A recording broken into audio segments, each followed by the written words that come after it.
Salam damai sejahtera, saudara yang terkasih di dalam Kristus. Renungan hari ini diambil dari Markus pasal 3 ayat 13 sampai 19. Saya akan bacakan. Yesus naik ke atas bukit dan memanggil orang-orang yang dikehendakinya. Lalu mereka pun datang kepadanya. Ia menetapkan 12 orang yang juga disebutnya rasul untuk menyertai dia dan untuk diutusnya memberitakan Injil dan berkuasa mengusir setan. Ia menetapkan ke-12 orang, Simon yang diberinya nama Petrus, Yakobus anak Zebedeus, dan Yohanes saudara Yakobus yang diberinya nama Boanerges, artinya anak-anak guru. Selanjutnya Andreas, Filipus, Bartolomeus, Matius, Thomas, Yakobus anak Alfeus, Tadeus, Simon orang Zelot, dan Yudas Iskariot yang mengkhianati dia. Tema hari ini adalah siapakah kita diutus. Sepanjang pelayanan Yesus pada nas-nas sebelumnya dijelaskan bagaimana Yesus begitu berkuasa. Tentu orang banyak memandang Yesus bukanlah orang sembarangan. Boleh dikatakan ia seorang yang spesial.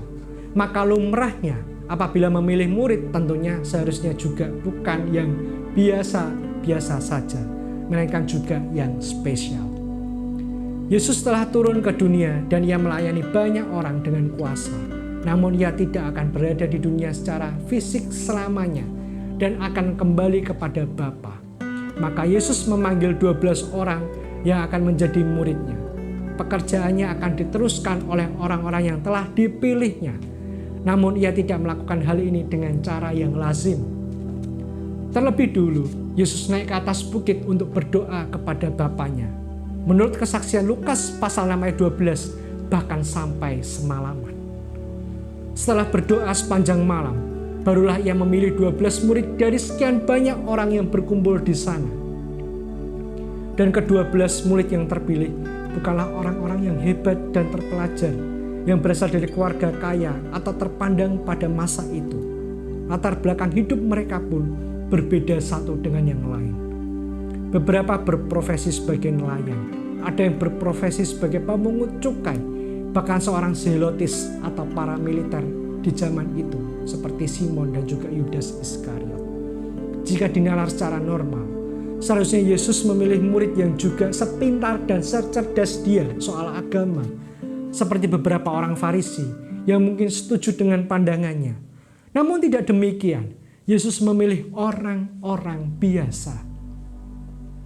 Artinya Yesus tidak memandang kelemahan dan keterbatasan para murid sebagai penghalang. Ia ingin agar mereka belajar setiap hari dengan melihat semua yang diajarkan dan diperbuat olehnya.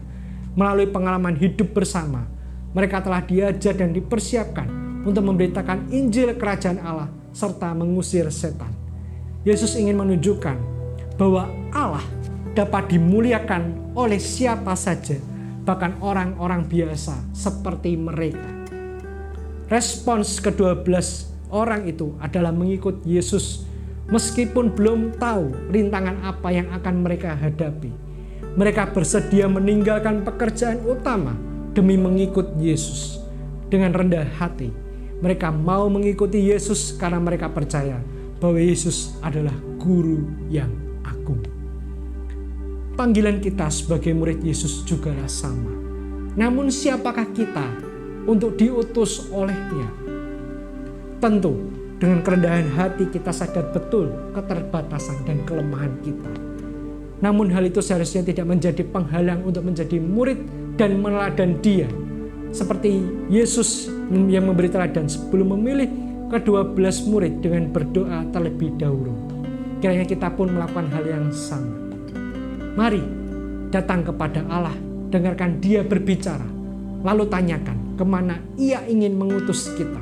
Setelah itu, bergerak.